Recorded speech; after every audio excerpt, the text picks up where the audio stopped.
Hey guys, आप सभी का स्वागत है आपके अपने यूट्यूब चैनल पे। मैं हूं मुकुंद पाठक और आज हम इस वीडियो में डिस्कस कर रहे हैं HSC board exam 2022 oral practical and internal assessment जो कि कंडक्ट होने वाला है 15 फ़रवरी 2022 में, यानी कि बहुत ही जल्दी। और 3 तारीख से तो आपका वैक्सीनेशन भी स्टार्ट कर दिया गया है, यानी कि पहले बच्चे जो 10th एंड 12th में हैं उनका वैक्सीनेशन करवाया जाएगा उनके ही स्कूल एंड कॉलेज वाले सेंटर्स में। देन गाइस, अभी आते हैं हम इंटरनल में, यानी कि इंटरनल असेसमेंट ओरल प्रैक्टिकल में। तो बेसिकली आपके 80 मार्क्स के पेपर्स होने वाले रिटर्न एग्जामिनेशन और 20 मार्क्स के आपके इंटरनल पेपर होने वाले हैं। अब ये जो इंटरनल पेपर है इसको हम बोलते हैं एप्लीकेशन बेस्ड टेस्ट पैटर्न। ठीक है, तो अब जो एप्लीकेशन बेस्ड टेस्ट है, यानी कि जो आपके कॉलेजेस के अंदर ही कंडक्ट किए जाएंगे 20 मार्क्स का पेपर लेके, यानी कि ओवरऑल हो जाएगा 100 मार्क्स, 20 + 80 100 मार्क्स के पेपर्स हो जाएंगे। अब जो 20 मार्क्स के पेपर्स है, जैसे कि आप यहाँ पे देख रहे हो कि एसपी का पेपर पैटर्न मैं पहले आपको एक्सप्लेन कर रहा हूँ। एसपी का यहाँ पे दिया हुआ है, first correct the underline word and re right the following sentence, जो कि 4 मार्क्स के लिए है। सेकेंड है कंप्लीट द सेंटेंस, ये भी 4 मार्क्स के लिए, यानी कि फिल इन द ब्लैंक्स जैसा होगा। फाइंड द ऑड वन और arrange in proper order, 3 marks के लिए 3 ही क्वेश्चन पूछे जाएंगे। Study the following cases situations and express your opinion, any 3 out of 4। तो ये 3-3 मार्क्स के लिए होंगे, क्योंकि 3 बोला हुआ है 4 में से, तो 3-3 यानी कि 9 मार्क्स के हो गए। तो ये और हो गए 20 मार्क्स। तो ये एसपी का पेपर पैटर्न है। तो अभी आप समझ गए हो कि जो 20 मार्क्स का जो पेपर होने वाला था वो आपके स्कूल एंड कॉलेजेस के अंदर होंगे कंडक्ट, तब जाके आपका 100 आउट ऑफ जो भी मार्क्स मिलेगा, यानी कि 20 में से आपने कितना स्कोर किया हुआ है और 80 में से कितना स्कोर किया हुआ है। पहले कैसे होता था कि आपके जो 10th एंड 12th के जो बोर्ड होते थे उसमें टीचर लोग इंटरनल असेसमेंट, यानी कि उनके behaviours, assignment and class participation के बेस पे उनको 50+ मार्क्स देते थे, 15 मार्क्स देते थे। लेकिन अब कैसा है कि आपको उसका टेस्ट लिखना पड़ेगा।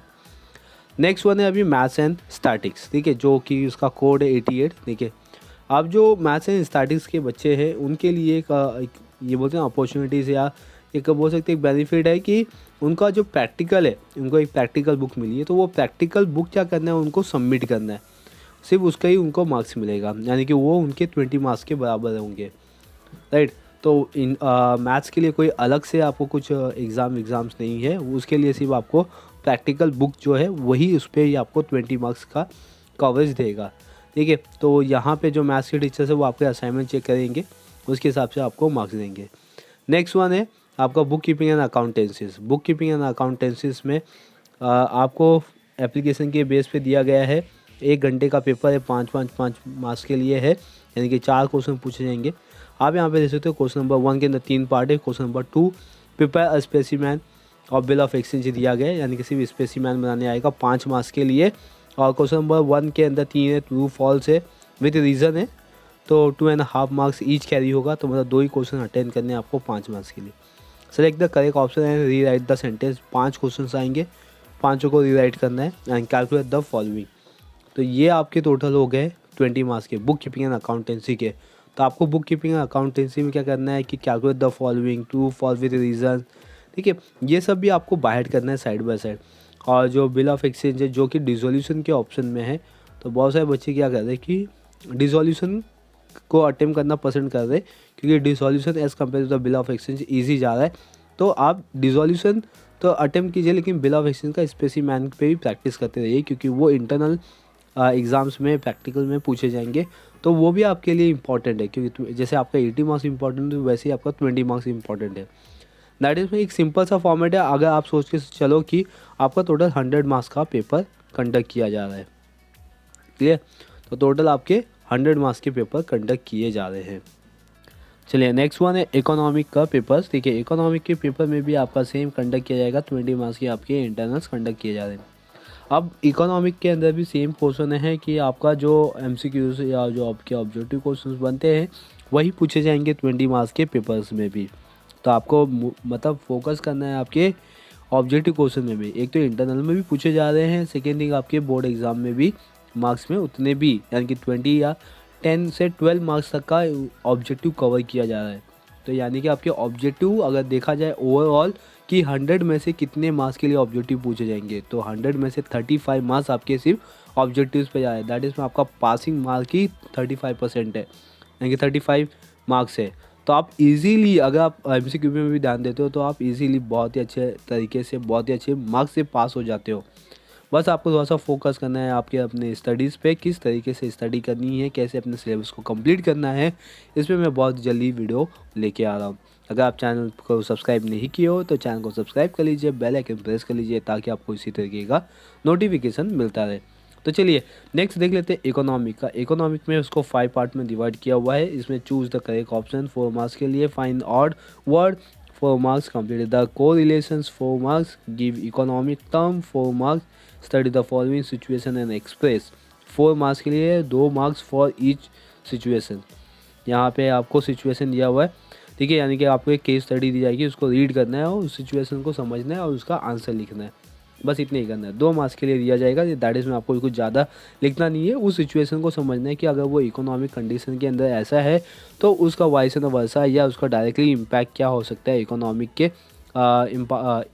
के पार्ट पे, यानी कि नेशन की इकोनॉमिक हो गया है, ठीक है, या किसी पर्सन का इनकम हो गया, जैसा सिचुएशन गिवन होगा, ठीक है, या ग्लोबल इकोनॉमिक के हो गया तो कैसे जो पर्टिकुलर कम्युनिटीज़ भी होगा, जैसे कि micro economic, macro economic 2 part है। तो माइक्रो मतलब मिनी होता है या स्मॉल होता है, मैक्रो मतलब लार्ज हो या वाइड होता है। तो उसका कैसा इम्पैक्ट होगा, जैसे कि अभी आप देख रहे हो कि कंटिन्यूसली पेट्रोल और इलेक्ट्रॉनिक व्हीकल का कंपटीशन चालू है। तो आने वाले टाइम में ईवी जिसको बोलते हैं हम ईवी व्हीकल्स, तो इलेक्ट्रॉनिक व्हीकल वो ज़्यादा हो जाएगा। क्यों? क्योंकि पेट्रोल का प्राइस बहुत ज़्यादा हो गया है, तो वो इम्पैक्ट कर रहा है इकोनॉमिक को। तो उसका सिचुएशन को आपको यहाँ पे एक्सप्लेन करना रहेगा। नेक्स्ट वन है guys, organisation of commerce and management, ठीक है, दैट इज़ मीन जिसका शॉर्ट फॉर्म बोलते हैं हम OCM के अंदर बहुत ही अच्छा कॉन्सेप्ट है, क्योंकि स्टार्टिंग ही आपका हो जा रहा है principle of management, function of management से, ठीक है, फिर एंटरप्रेन्योर से, मतलब यहाँ पे पूरे बिजनेस के रिलेटेड ही कॉन्सेप्ट दिया हुआ है। तो इसीलिए जो भी आपकी 20 मार्क्स के इंटरनल्स होंगे वो बिजनेस से रिलेटेड ही वाले कॉन्सेप्ट होंगे। यहाँ पे आप देख सकते हो कि जो फर्स्ट क्वेश्चन है इसको 4 पार्ट में डिवाइड किया गया है। फर्स्ट जो क्वेश्चन है वो सेम है आपके SP के पेपर पैटर्न से, करेक्ट द अंडरलाइन वर्ड, ठीक है, and re right the sentence. तो 4 मार्क्स के लिए इसको दिया गया है। कंप्लीट द सेंटेंस 4 मार्क्स के लिए है। फाइंड ऑड एंड हो सकता है या तो अरेंज इन प्रॉपर ऑर्डर भी आ जाए, कोई 2 में से कोई एक आएगा, 3 मार्क्स के लिए। Study the following cases situation, यानी 3 आउट ऑफ 4, यानी कि जैसा आपका SP का था सेम पेपर पैटर्न OCM का भी है। तो समझ गए हो आप लोग। आई थिंक कि अब आपको स्टडी पे ज़्यादातर फोकस आपके MCQ पे भी करना है, ठीक है। बच्चे MCQs पे ध्यान ही नहीं देते, जिसकी वजह से उनके मार्क्स कम आते। बट यहाँ पे एक जो पॉइंट ऐड किया हुआ है वो है सिचुएशन को एनालिसिस करना, स्टडी करना, केस स्टडी। यहाँ पे जो कॉन्सेप्ट दिया हुआ है ये इंपॉर्टेंट कॉन्सेप्ट आ जाता है, क्योंकि ये आपके बोर्ड एग्ज़ाम में भी आएंगे और अभी 20 मार्क्स के पेपर में भी आएंगे। अब जो केस स्टडी वाले जो कॉन्सेप्ट है वो मैं बहुत ही जल्दी वीडियो लेके आ रहा हूँ। अगर उसमें कोई डाउट रहेगा तो आप मुझे कमेंट करके पूछ सकते हो। मैं डेफिनेटली आपका डाउट क्लियर करने में पूरी कोशिश करूँगा, ताकि आप बोर्ड एग्ज़ाम में अच्छे से अच्छे मार्क्स को स्कोर कर सको। तो चलिए आते हैं अभी नेक्स्ट सब्जेक्ट पे। तो लैंग्वेज पेपर है। अब लैंग्वेज पेपर आपके लिए क्या पूछा जाएगा इसमें 20 मार्क्स में। तो या तो 20 मार्क्स में कैसा होगा कि 2 पार्ट में लोग करेंगे, ठीक है। 2 पार्ट मतलब कि या तो प्लान A प्लान B वैसा हो सकता है। अभी मैं भी 100% श्योर नहीं हूँ, क्योंकि इस पूरे पेपर पैटर्न के अंदर ऐसा कुछ मेंशन नहीं था कि 20 मार्क्स के अंदर क्या पूछे जाएगा। मोस्ट ऑफ दी कैसा होता है कि या तो टीचर आपसे ओरल लेंगे आके, ठीक है, यानी कि आपको क्लास में बुलाया जाएगा आपके एक रोल नंबर वाइज से, ठीक है। ज़्यादा क्राउड नहीं किया जाएगा, क्योंकि अल्टरनेट डे से अपना कॉलेजेस चालू है। तो एक क्राउड बेसिस में नहीं, एक रोल नंबर वाइज क्या करेंगे, आपको बुलाया जाएगा, उसका ओरल लिया जाएगा, ठीक है। तो अब वो जो चैप्टर्स है वो टीचर पे डिपेंड है, अब वो कैसे ओरल लेती है आपका, ठीक है, आंसर का लेते हैं या पोएट का नाम पूछते हैं या लेखक का नाम पूछते हैं, ठीक है, या कुछ ग्रामर्स पूछेंगे। तो या तो एक टॉपिक दे दिया जाएगा और बोलेंगे कि उस पर आपको 2-3 लाइन या जितना भी मिनट, 2 मिनट या 3 मिनट बोलने के लिए बोला जाएगा, तो आपको बोलना पड़ेगा। तो उसके बेस पे आपका ओरल लिया जाएगा, या तो फिर अगर रिटर्न में होगा तो या तो ऐसा हो सकता है कि एक्टिविटीज़ होगा आपका, ठीक है। एक्टिविटीज़ मतलब कि जो एक्टिविटीज़ जो आपके पैसेज होते हैं, हिंदी के जो लेसन्स होते हैं उसके अंदर क्या पैसेज पूछे जाएंगे। मराठी का भी सेम है, इंग्लिश का भी सेम है, कि जो आपके पैसेज होते हैं पैसेज की एक्टिविटीज़ करके आपको पूछा जाएगा कि नेक्स्ट जो एक्टिविटीज़ है उसको फिल करना है। उसके बाद क्या हुआ था, ठीक है, उसके बाद क्या हुआ था, वैसे जो आपके पैसेज होते हैं तो उसको आपको पूरा फिल करना होगा। और उसके अंदर और क्या ऐड कर सकते हैं, जैसे कि मुहावरे ऐड कर सकते हैं, मुहावरे के अर्थ लिख के उनका एक्सप्लेनेशन करना होगा, राइट। तो हिंदी, मराठी, इंग्लिश में तीनों का बता रहा हूँ, तीनों सब्जेक्ट्स में ऐसे किए जाएंगे। और भी ऐसे बहुत सारे उनके हैं, जैसे कि इसमें वन वर्ड आंसर हो गए, ये सब करने आ गए, कुछ ग्रामर्स के पार्ट हो गए। तो ऐसे करके आपके 20 मार्क्स को कवर किया जाएगा। या तो निबंध लिखने दिया जाएगा, ठीक है, तो ये सब हो सकता है। निबंध यानी कि ऐसे लिखने दिया जाएगा। तो ऐसे बहुत सारे कॉन्सेप्ट है हिंदी के अंदर जो आपके टेक्सचुअल में, जो टेक्सचुअल के पीछे, चैप्टर के पीछे जितने भी कॉन्सेप्ट है वो बोर्ड पेपर पैटर्न के अकॉर्डिंग है। तो उसमें से ही आपको 20 मार्क्स के इंटरनल्स में पूछे जाएंगे। तो ये आपके लिए एक अपॉर्चुनिटी है कि आप अच्छे से अच्छे स्टडीज़ करके अपने 20 मार्क्स को कवर कर सकते हो, ठीक है। पहले तो चलो बच्चे लोग को ऐसे ही मिल जाते थे, क्लास पार्टिसिपेट ये करके टीचर की नज़र में जो बच्चे अच्छे होते थे तो उनको मार्क्स मिल जाते थे, ठीक है। वहाँ पे कुछ ज़्यादा कुछ नहीं करना होता था उनको, बस मैथ्स वाले बच्चों के लिए मैथ्स का प्रैक्टिकल करना होता था। बाकी अदर सब्जेक्ट के लिए इतना कुछ नहीं होता था, सिर्फ ओरल्स होते थे, ओरल्स जाके देने होते थे तो आपको मिल जाते थे मार्क्स। तो अब आपको थोड़ा सा मेहनत करना है, तो आप मेहनत कीजिए अच्छे से।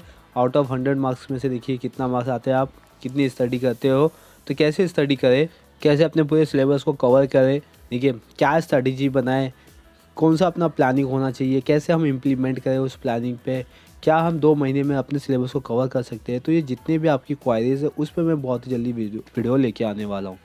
अगर आपने चैनल को सब्सक्राइब नहीं किया हुआ है तो चैनल को सब्सक्राइब कर लीजिए, बेल आइकन प्रेस कर लीजिए। चलिए गाइस, मिलते हैं हम नेक्स्ट वीडियो में और भी बहुत सारे इन्फॉर्मेटिव वीडियो के साथ। अगर कहीं पे भी कोई भी डाउट है तो डेफिनेटली आप मुझे कमेंट कर सकते हो। Thank you for watching.